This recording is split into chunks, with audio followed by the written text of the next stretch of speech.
Hey guys, so for first chapter Friday, on this Friday before Christmas break, I am going to be reading you A Christmas Carol by Charles Dickens. Now, some of you guys have actually probably seen or heard this story before, and this picture here is just one of many different adaptations there have been of this story. There's been plays, there's been movies, there's been TV specials on Disney, and there's been cartoons. And essentially what it is it's a story about this man named Ebenezer Scrooge.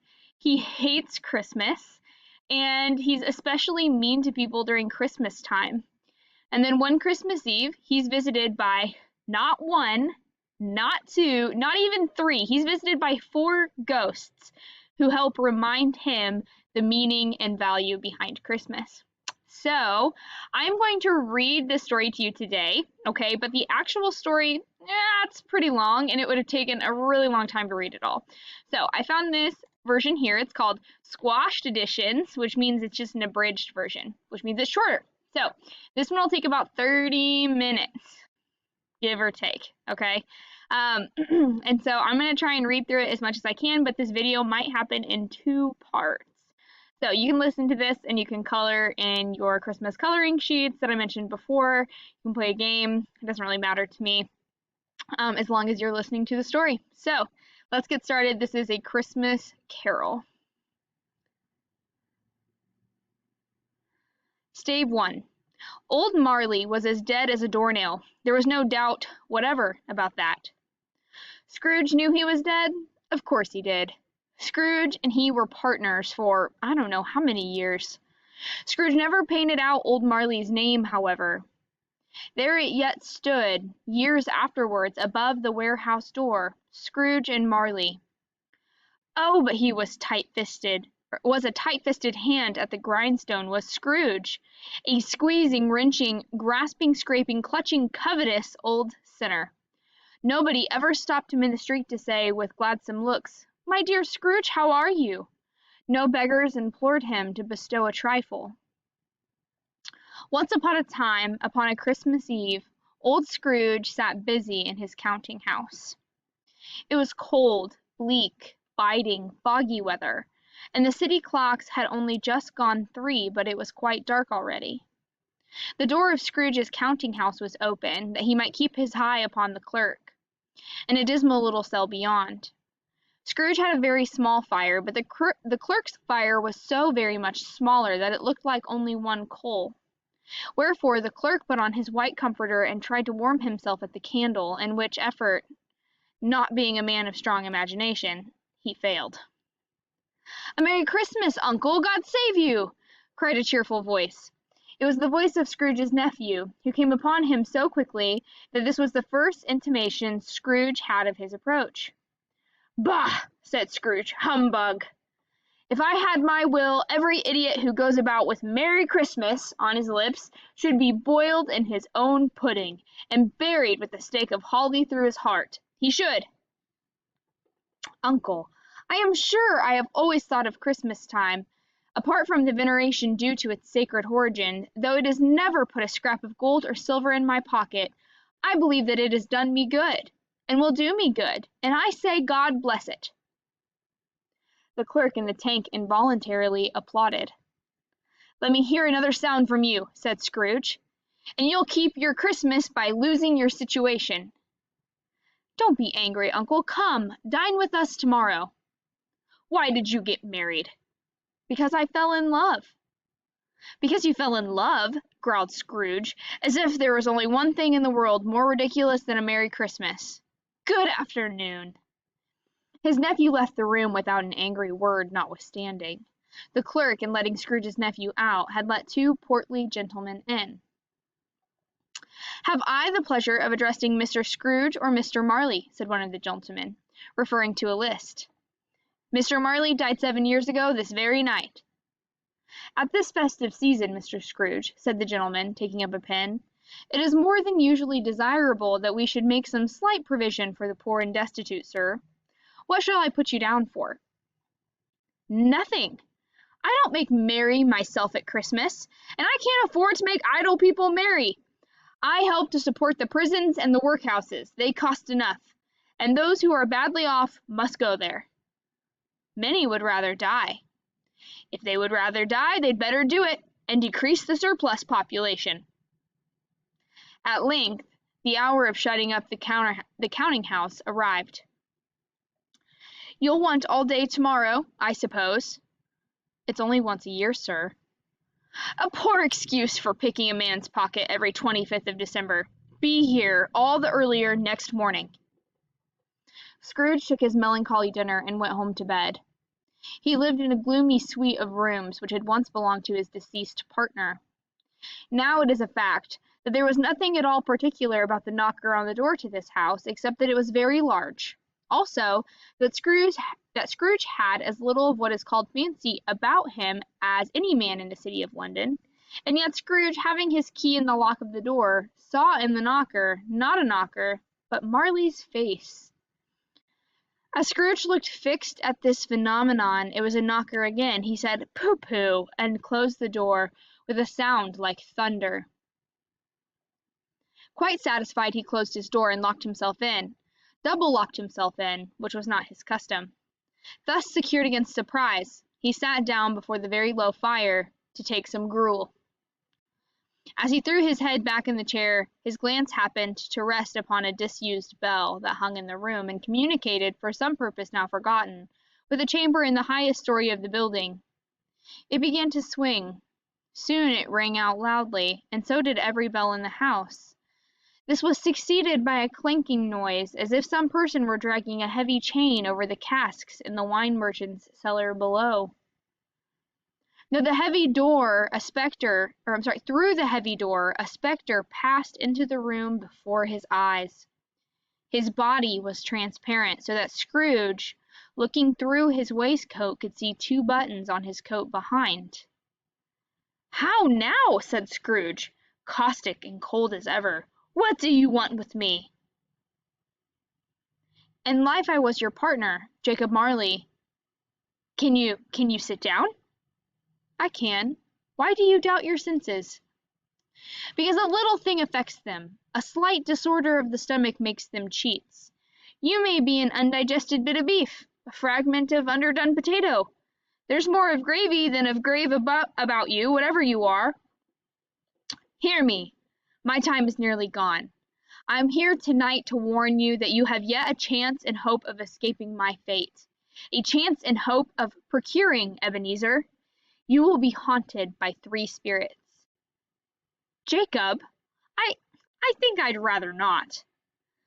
"Expect the first tomorrow night, when the bell tolls 1. It walked backward from him, and at every step it took, the window raised itself a little, so that when the apparition reached it, it was wide open. Scrooge closed the window and examined the door by which the ghost had entered. It was double-locked, and the bolts were undisturbed. Scrooge tried to say, "Humbug!" but stopped at the first syllable, and fell asleep on the instant. Stave 2. When Scrooge awoke, it was so dark, and the church clock tolled a deep, dull, hollow, melancholy 1. Light flashed up in the room upon the instant, and the curtains of his bed were drawn aside by a strange figure, like a child, yet not so like a child as like an old man. Its hair was white, yet the face had not a wrinkle in it. It had a branch of fresh green holly in its hand, yet had its dress trimmed with summer flowers. But the strangest thing about it was, that from the crown of its head there sprung a bright clear jet of light, by which all this was visible. "Who and what are you?" "I am the ghost of Christmas past. Rise and walk." It would have been in vain for Scrooge to plead that the weather and the hour were not adapted to pedestrian purposes. "Bear but a touch of my hand there," said the spirit, laying it upon his heart, "and you shall be upheld." As the words were spoken, they passed through the wall, and stood in the busy thoroughfares of a city. It was made plain enough by the dressings of the shops that there, too, it was Christmas time. The ghost stopped at a certain warehouse door, and asked Scrooge if he knew it. "Know it? Was I apprenticed here?" They went in. At sight of an old gentleman in a Welsh wig sitting behind such a high desk, Scrooge cried in great excitement, "Why, it's old Fezziwig! Alive again!" Old Fezziwig rubbed his hands and called out in a jovial voice, "Yo-ho! There, Ebenezer! Dick!" "Dick Wilkins, to be sure," said Scrooge to the ghost. "My old fellow prentice, bless me, yes!" "Yo-ho!" said Fezziwig. "No more work to-night. Christmas Eve, Dick, Ebenezer. Clear away, my lads." Every movable was packed off, the floor was swept, the lamps were trimmed, fuel was heaped upon the fire. In came a fiddler with a music book. In came Mrs. Fezziwig, one vast substantial smile. In came the 3 Miss Fezziwigs, the 6 young followers whose hearts they broke. In came all the young men and women employed in the business, the housemaid, in came the baker, the cook, and the milkman. There were dances, and there were forfeits, and there was cake, and there was negus, and there was a great piece of cold roast, and there was a great piece of cold boiled, and there were mince pies, and plenty of beer. When the clock struck 11, this domestic ball broke up. Mr. and Mrs. Fezziwig took their stations, one on either side of the door, and, shaking hands with every person, wished him or her a Merry Christmas. "A small matter," said the ghost, "to make these silly folks so full of gratitude. He has spent but a few pounds of your immortal money." Scrooge felt the spirit's glance. "My time grows short," observed the spirit. "Quick!" Again he saw himself. He was older now, a man in the prime of life. He was sat by the side of a fair young girl in a black dress, in whose eyes there were tears. "Spirit, remove me from this place!" "I told you these were shadows of things that have been," said the ghost. "That they are what they are. Do not blame me." "Remove me!" Scrooge exclaimed. "I cannot bear it!" As he struggled with the spirit, he was conscious of being exhausted. He had barely time to reel to bed before he sank into a heavy sleep. Stave 3. Scrooge awoke in his own bedroom, but the walls and ceiling were so hung with living green that it looked a perfect grove, heaped upon the floor to form a kind of throne where turkeys, geese, game, great joints of meat, sucking pigs, long wreaths of sausages, mince pies, plum puddings, barrels of oysters, red-hot chestnuts, juicy oranges, immense twelfth cakes, and great bowls of punch. An easy state upon this couch, where sat a giant glorious to see, who bore a glowing torch in shape not unlike Plenty's horn, and who raised it high to shed its light on Scrooge as he came peeping around. "Come in, come in! I am the ghost of Christmas Present. Have never walked with my elder brothers?" "I don't think I have." "Have you many brothers, Spirit?" "More than 1,800. Spirit, conduct me where you will. I went forth last night on compulsion. Tonight, if you have aught to teach me, let me profit by it. Touch my robe." Scrooge did as he was told, and held it fast. The room and its contents all vanished instantly, and they stood in the city streets upon a snowy Christmas morning. Scrooge and the ghost passed on, invisible, straight to Scrooge's clerk's, and on the threshold of the door the spirit smiled, and stopped to bless Bob Cratchit's dwelling with the sprinklings of his torch. Then rose up Mrs. Cratchit, Cratchit's wife, and laid the cloth, assisted by Belinda Cratchit, second of her daughters, while Master Peter Cratchit plunked a fork in the saucepan of potatoes. And now two smaller Cratchits, boy and girl, came tearing in, screaming that outside the baker's they had smelt the goose, and known it for their own. And basking in luxurious thoughts of sage and onion, these young Cratchits danced about the table and exalted Master Peter Cratchit to the skies while he blew the fire, until the slow potatoes, bubbling up, knocked loudly at the saucepan lid to be let out and peeled. "What has ever got you, precious father, then?" "What has ever got your precious father, then?" said Mrs. Cratchit. And in came little Bob, the father, with at least 3 feet of comforter, exclusive of the fringe, hanging down before him, and his threadbare clothes darned up and brushed, to look seasonable, and Tiny Tim upon his shoulder. Alas for Tiny Tim, he bore a little crutch, and had his limbs supported by an iron frame. "Why, where's our Martha?" cried Bob Cratchit. "Not coming," said Mrs. Cratchit. "Not coming?" said Bob. Martha didn't like to see him disappointed. If it were only in joke, so she came out prematurely from behind the closet door and ran into his arms, while the two young Cratchits hustled Tiny Tim and bore him into the wash house that he might hear the pudding singing in the copper.